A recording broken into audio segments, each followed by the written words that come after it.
There she stands, long brown hair, brown eyes, and her hair tucked behind her ears. Her energetic smile and sun-kissed cheeks. Every time when I see her, a big smile appears on my face. She changes the mood in the room with something positive. That she is Elizabeth Starry, also known as Ellie.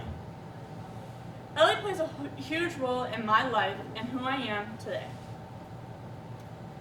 Ellie and I have been friends since first grade, so 9 years in total.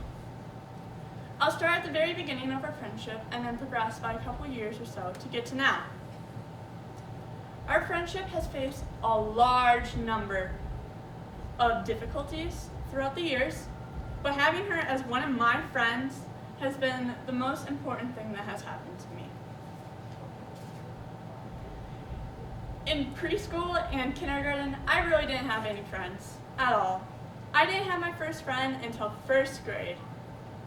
And I remember it almost like it was yesterday, basically. It was during recess at Carrie Knapp's in St. Louis. The sun was shining and kids were everywhere.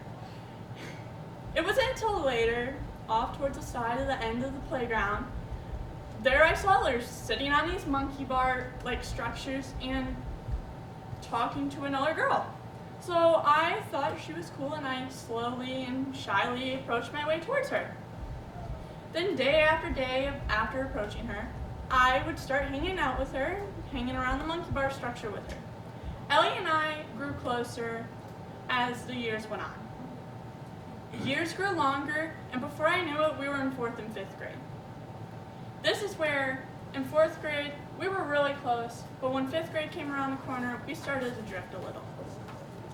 Now, trips to places are very long and boring and dreadful, especially on a bus, and who wants to travel like 3 hours? But this was not the case. In 4th grade, we had a trip to go to, and it was planned for 4th graders every single year. And the teacher I had was Miss Pillmore, and she was a very nice teacher. Now, despite there being 3 classes for 4th graders, one of us could get a whole bus to herself. And for us to get the whole bus, we had this thing called Penny Wars. And it was whatever class could raise the most money to get the bus. And Miss Pillmore has always won in the previous years. And of course, we won because Miss Pillmore's class always wins. And when we got on the bus, Ellie sat across from me and I sat across from her, and we had our very own seats. It was very nice. She would play on this tablet that she had, and like one of the games she had was virtual families, which you could create your own little family, control them, pick them up, slide them around the house. It was fun. And I downloaded the game too to play, and we had a blast going all the way from St. Louis to the ferry docks. And then once we were on to Mackinac Island, we did all the shopping all the girls could ever do, and the field trips that the school plans, and the carriage rides with the horses. And before I knew it, 4th grade was over. Done. Gone. Out of here. And then it was 5th grade. And I was so excited, but then I found out that Ellie and I had completely different schedules, which just kind of made me upset. And then we started drifting. The drift was like a small domino effect that slowly grew as the time went by. Now, 8th and 9th grade was the 2 years after COVID has hit. And everyone's wearing masks, and everyone came back from social distancing. And Mom wasn't really keen on me going back to school. Now, I said that I should go back to school anyways. So I did. And it sucked. Absolutely sucked. In the middle of 8th grade, Ellie was like, I think there needs to be a time for us to break. Like, no more seeing each other, no more being friends. And there would be times where I would literally run into the bathroom and end up crying because it felt like I had lost the most important person in my life.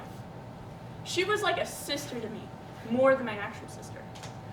And so it was by summertime, and I decided to reach out to her And 10, 20 minutes went by and I got an apology message saying that she regrets it. And I accept her back. But the thing was, I missed months, beyond months, of information about her. So it was a struggle to kind of build up with her. But once we built what was destroyed, we became inseparable.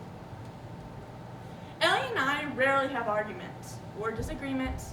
We just hang out with each other almost every weekend now. Wait, like we can never be inseparable. Like this weekend, I'm probably gonna head to her house.